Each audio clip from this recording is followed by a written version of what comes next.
Hello and welcome to Vancouver CRE Market Channel. In this channel, I take a data-driven approach to understanding Vancouver's commercial and residential real estate market. My name is Eson and I use AI, data science, and machine learning techniques to uncover market trends, identify strategic opportunities for buyers, and ensure maximum return on investment for sellers. If you're looking to get into the market with a confidence driven by AI and data science, feel free to reach out to me at asan@vancouvercremarket.com or book a free 30-minute consultation time using the Calendly link below. In this episode, we're going to give you a market update for the month of February.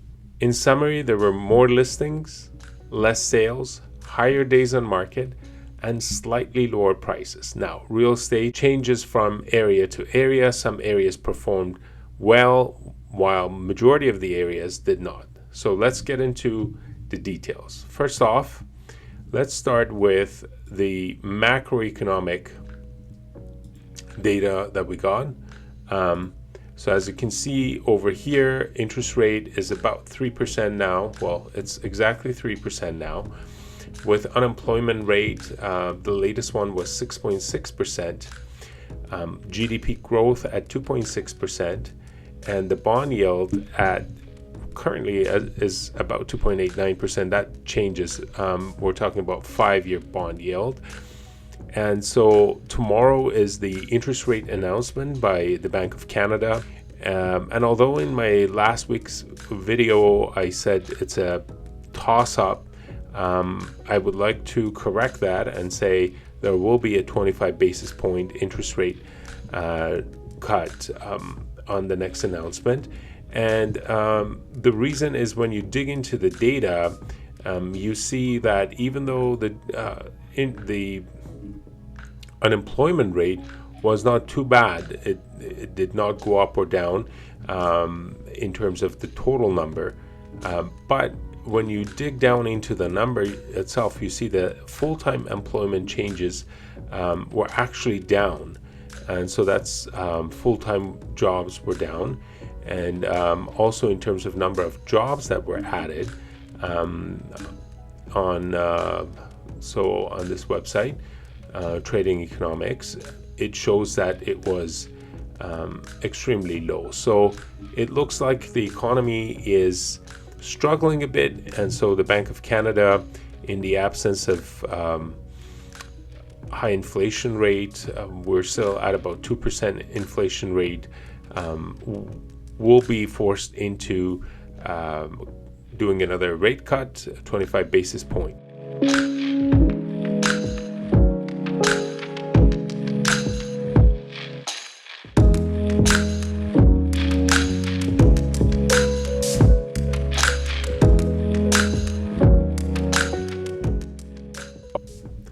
All right, now that we already talked about the macroeconomic stuff and those are out of the way, let's get into the numbers for the month of February and show you with the data and charts how the month of February compares to the last year's February and the month of January 2025. All right, just so you can see everything better, I'm gonna take myself out of the screen so you can see things better. Now, as you can see in here, this chart is for the new listings, and the new listings, the green, the tall green one shows Greater Vancouver, and then the orange one is Vancouver West, the red one is Vancouver East, and the blue one is North Vancouver. And just having that in front of us, we can see that in 2024, the number of listings in Greater Vancouver rose by 31.3% compared to 2023, and now in 2025 it rose another 11% compared to 2024. So is the case with Vancouver West, Vancouver East, and North Vancouver.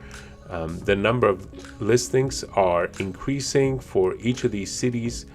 And as you can see, the North Vancouver, the number of listings, that is one data point that we would like to look at. Now let's move on to another data point, which is the number of sales. So listings are increasing as the number of sales is decreasing. As you can see over here, a number of sales compared to 2024 for Greater Vancouver, for Vancouver West, and for North Vancouver, all of them decreased.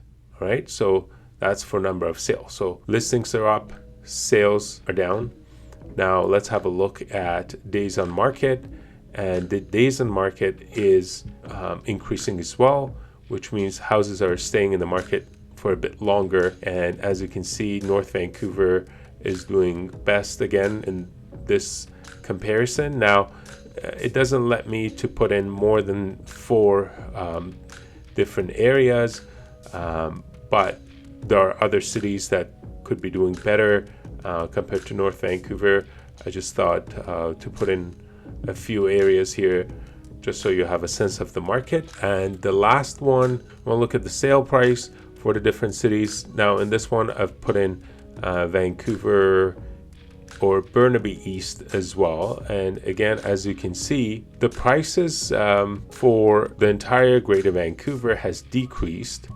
For Vancouver West has decreased, but for North Vancouver and for Burnaby East, the prices have gone up. Now, compared to 2024, we're talking. Compared to 2023, North Vancouver has gained back what it has lost in 2024. So it's not a price gain per se, but it's just a little bit of going up and down. So North Vancouver has gained what it lost. Prices are almost back to where they were. As you can see, for Greater Vancouver in 2023 it was $928, and now in 2025 in Greater Vancouver it is $920. So price is almost back at 2023 level. And finally, the sales to active ratio. The sales to active ratio for different products are different. So this is for all products. Again, North Vancouver is 23%, which is seller's market, whereas in Vancouver, we're looking at a balanced market between 12% and I think 15% is the balanced market. And in cities like Vancouver West, it is buyer's market. And in Vancouver East, it is the seller's market as well. This is a snapshot of the market for the month of February. If you have any question, please reach out to me at eson@vancouvercremarket.com. Thank you, and I'll see you on the next episode.